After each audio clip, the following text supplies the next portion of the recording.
In previous videos, we've powered a calculator from 3 lemons and created our own capacitor. But in this one, I'm a little bit nervous because there's some baby oil about, and I'm wondering whether I'm going to be the recipient of a little bit of a soft massage. Can you talk me through why you're using baby oil for this experiment? Yeah, I've been teaching quite a few years now, Gaz, and every other year we're buying some more iron filings, and it's costing us a fortune. So what I've done is got a bottle of baby oil, and instead of having iron filings, I got some wire wool from the plumbing department, and I inserted them in and just give it a shake. So a massage with that would be a little bit painful. It's uneasy, I would say.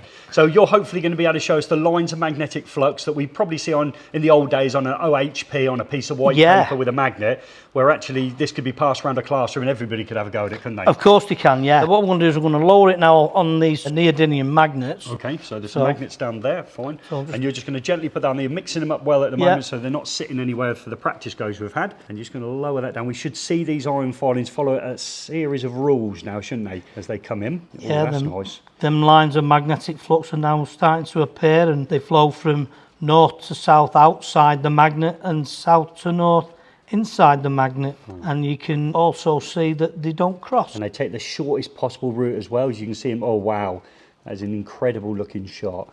And this is a bar magnet that we've got the lines of magnetic flux for effectively. You could do the same on a horseshoe magnet. Yeah, sure we can, yeah. But look at that, for students to be able to see that and actually pass it around in a classroom just for a simple case of oil and for you iron filings, in this case wire wool. Okay, that is brilliant. Okay, let's try the horseshoe one then. Okay, so we'll move that one out of the way. That's our bar magnet. So we'll give these a bit of a shake up, and then there's nothing... Let them go back to wherever they are in the bottle. So we've got the north and the south pole across the horseshoe magnet, and if we lower this down, okay, we'll see the effect again. We should be able to see the effects again. Oh, I just like the patterns it makes as well. Look at that as it starts to pull itself. Let me see. Yep, so we can see the top two ends there, can't we? We can see the north and south poles, and now those lines of magnetic flux are now starting to line up. Right across taking a short run across the top. Yep. That is. We'll see if we can. Oh, you can try something new. Yeah, okay. Let's try something new. Stand it up. So we're going to stand it up, and we're now. So we should see cluster together. Oh wow! Look at that. Here it goes. Look at that. There we go. So we can see our north and south.